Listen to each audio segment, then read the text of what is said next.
Saul Canelo Alvarez versus Terrence Bud Crawford. I am no longer interested in seeing that fight. I think I'll pass. So this weekend, we seen Terrence Crawford take on Israel Madrimov for the 154-pound WBO world title in the BMO Stadium in Los Angeles on the Real Season Supercard. And in my opinion, I thought the right man got his hand raised that night. I thought Terrence Crawford won that fight. There were a lot of close rounds, and I know that scoring a boxing match is really subjective. It really all depends on what the judges like to see. Do they like to come forward, aggressor, or the finesser?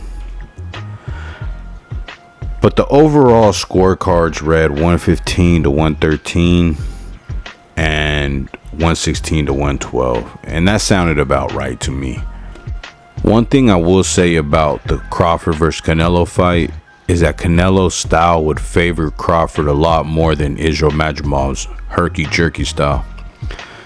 Canelo does not move nearly as much as Israel Madrimov does, but other than that, there's not much else going in Crawford's favor. He looked very human against 154-pound Israel Madrimov. No longer did he look like Super Bud like he did at 147. And I also noticed that Madrimov was taking Crawford's punches a lot better than any of Crawford's previous opponents at 147. But don't get me wrong. See, for Crawford's debut at 154, I thought he looked good versus possibly the hardest hitter in the junior middleweight division. But that performance, it didn't leave me saying, oh man, Canelo versus Crawford should be next. In fact, it had the opposite effect.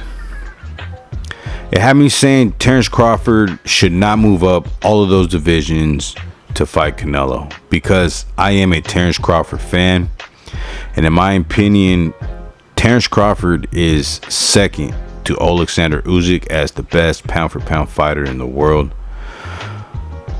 But they do have weight divisions for a reason. And if Terrence Crawford moves all the way up to 168 pounds, Canelo will knock Bud's head right off his shoulders. We've already seen a guy from 154 make the jump all the way to 168, and he failed miserably. Of course, I'm talking about none other than Jermell Charlo. When Canelo fought Charlo, I remember Canelo getting absolutely no credit for beating Charlo. Even though the Charlo twins been calling out Canelo for about 5-6 years, he warned the Charlo twins, told them, y'all do not want these problems. Charlo gets in the ring and he gets the problems that Saul warned him about. Once Charlo felt that power, he was in survival mode, and I don't blame him. Dude just bit off more than he can chew. And I could see something similar happening to Terrence Crawford if he moves up there. So, I mean, Canelo wasn't lying when he said that he won't get any credit if he beats Bud. So, again, the only thing that favors Crawford in that fight versus Canelo is that Canelo is a lot more stationary than Madrimov. Other than that, it's bad for my boy Bud. Another thing I will say about Canelo has something working in his favor versus Bud. Apart from size and strength, Canelo has a lot more experience fighting fighters that are similar to Terrence Crawford.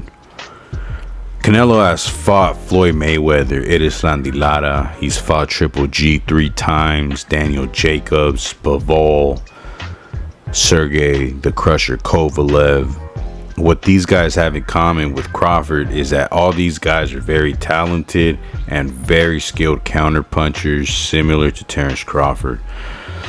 Canelo has acquired a lot of experience over the years, fighting guys that are way bigger and way stronger than Terrence Crawford. Also, Canelo knows what to expect from a lightweight moving up to fight him at 168. Terrence Crawford has never fought anything like Canelo Alvarez in his life.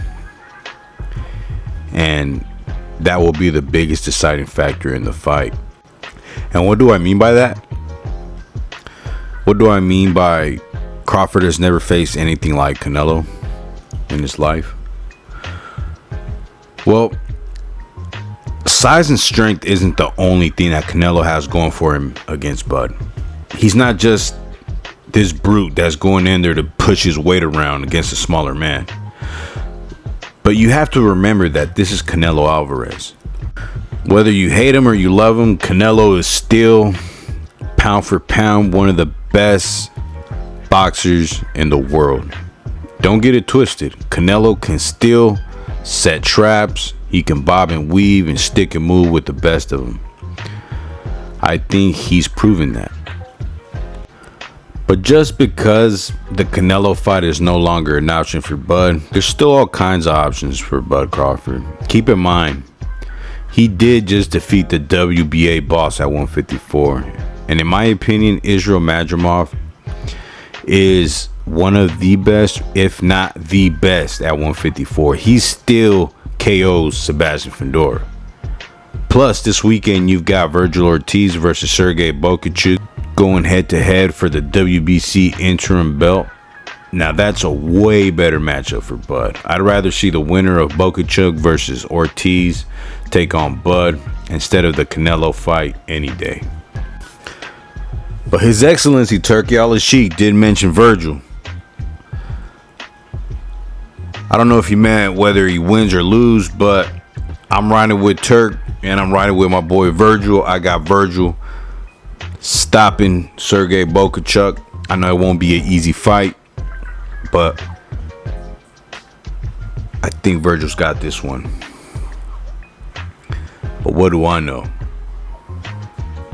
I'm just sipping on sauce. You know what I'm saying? Getting real saucy in here, man. But hey, let me know what y'all think, man, down in the comment section. Let's chop it up. Let's talk some boxing, man. Leave me a comment. And with that, catch you on the next one. This has been your boy O-Dog, boxing in the mouth. This